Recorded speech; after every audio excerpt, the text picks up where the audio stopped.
Bonjour à tous, comment créer une classe virtuelle? On se retrouve sur internet, je vous conseille Chrome, ça marche bien, ou Mozilla. On tape ma classe à la maison, on prend le premier lien. Vous descendez un petit peu puisque vous êtes concerné par ma classe à la maison collège, c'est le bleu. Là, il vous faut vous créer un compte. Alors, le mien est déjà créé, mais donc voilà, vous créez votre compte et vous vous connectez. Une fois connecté, vous allez arriver. Alors, j'ai oublié de vous dire qu'il fallait créer un compte enseignant, évidemment, hein, parce que sinon, vous n'aurez pas ce lien-là. Vous cliquez sur classe virtuelle. Vous cliquez sur ce petit logo, parce que vous n'avez pas le bas. Et ça va vous créer ces petits liens qui sont en dessous. Vous avez deux liens qui vous sont offerts. Un lien modérateur par prof. Vous n'en aurez qu'un seul, tout le temps. Ce sera toujours le même que vous utiliserez pendant plusieurs semaines. Et un lien élève qui vous est donné. C'est pareil, c'est le même pour plusieurs semaines. Moi, je vous conseille de faire un copier-coller de tout ça. Donc, vous copiez et vous allez le mettre. Et vous les mettrez dans un document Word vide, hop, CTRL V pour coller, voilà. Donc ensuite, vous allez, en tant que prof, copier le lien qui est à l'intérieur du lien modérateur. Donc, CTRL A pour tout sélectionner, CTRL C pour copier, et vous retournez sur votre navigateur. On n'a plus besoin de cette page, on peut la fermer. Hop, page vue, un onglet vierge. Vous collez dans la barre d'adresse, CTRL V, votre adresse, et ça va vous créer votre classe virtuelle.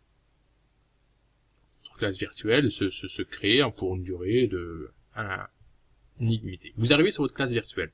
Vous remarquez tout de suite que votre micro est désactivé ainsi que votre caméra. Donc pour l'instant, première chose à faire, c'est d'arriver 10 minutes en avance, l'heure prévue. Ah oui, j'ai oublié de vous préciser que au préalable, il faut envoyer un mail aux élèves pour leur dire le jour et l'heure du rendez-vous avec le lien élève, hein. Alors le lien élève c'est celui-ci que vous leur donnez afin qu'ils puissent vous rejoindre en leur conseillant de se rendre dans un endroit calme et de choisir un pseudonyme qui est leur prénom et leur nom, hein, pour éviter les ennuis. Alors quand vous arrivez en tant que professeur, première chose à faire, c'est d'aller sur la languette violette ici et d'aller régler quelques paramètres pour la session. D'expérience, je vous conseille d'activer le chat pour tout le monde. C'est pratique, notamment pour ceux qui n'ont pas de micro. Et d'activer les micros pour tout le monde. Pas la peine d'activer les vidéos, on se rend compte que finalement c'est pas utile. Sauf à la rigueur à la fin pour vous dire au revoir, mais on s'en sert pas trop. Le reste des paramètres n'est pas utile. Vous allez ensuite retourner ici dans la liste des élèves pour voir qui est présent et qui est absent de cette classe virtuelle.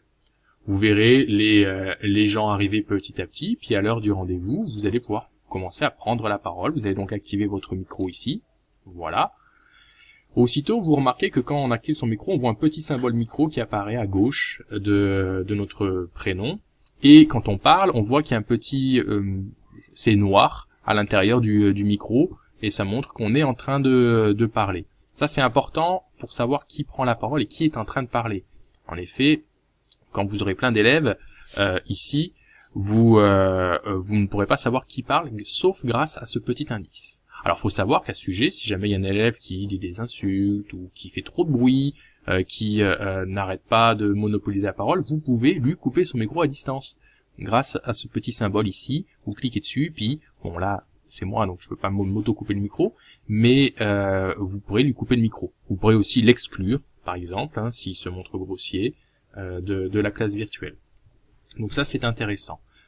Pendant la classe virtuelle, alors vous aurez des chats qui arriveront sûrement ici, des élèves qui vous entendront pas, des élèves qui ne verront pas, c'est normal. Hélas, hein, on ne peut rien faire contre la mauvaise qualité du matériel des élèves. On ne peut pas leur réparer leur ordinateur, il faut l'accepter et leur dire leur conseiller de changer de navigateur ou d'essayer sur leur smartphone. Il n'y a pas de solution miracle, hélas. Hein. Quelque chose de très utile, c'est le partage de contenu, c'est cet onglet ici. Vous pouvez partager un tableau blanc, vide, que les élèves verront, avec du texte, je trouve ça très moyen moi, avec des formes, bon pourquoi pas, intéressant le pointeur, hein, qui permet de pointer du doigt quelque chose pour que les élèves puissent suivre. Vous pouvez ensuite partager, alors on arrête le partage ici, vous pouvez partager un écran, votre écran en l'occurrence. Ça peut être intéressant pour un diaporama. Hop, on clique sur partager, on accepte, et là vous allez avoir une mise en abîme de mon écran. Intéressant pour Monsieur Jacob. Et ça vous permet par exemple de montrer, voilà, un document Word, pourquoi pas, ou un PowerPoint, plus intéressant. Ou un autre logiciel quelconque. Je reviens sur ma classe virtuelle, je coupe le partage de l'écran, et voilà. Ce que je me sers le plus, en fait, c'est surtout les partages de fichiers, parce qu'il y a une meilleure qualité que le partage d'écran, une meilleure qualité d'image. On peut partager deux types de fichiers, des PDF et les PowerPoint. PDF, c'est pour une activité, donc je clique sur ces fichiers que j'avais ajoutés au préalable ici, vous voyez, j'ai deux fichiers. Une activité PDF sur le fonctionnement des reins, on peut zoomer ici. Voilà, j'ai mon pointeur activé, donc je peux voilà, pointer du doigt certaines choses. Je demande aux élèves de réfléchir sur ce document, de répondre aux questions. Alors je leur avais distribué cette activité avant, par mail. Ceux qui ont pu l'imprimer, ils l'avaient sous les yeux, les autres l'avaient au tableau. Et ainsi, ils ont pu réfléchir et compléter leurs activités en direct avec moi, et je pouvais faire la correction en direct. On peut aussi partager autre chose, un diaporama par exemple. Je clique sur le diaporama, je clique sur partager maintenant en bas, et les diapositives s'affichent à gauche.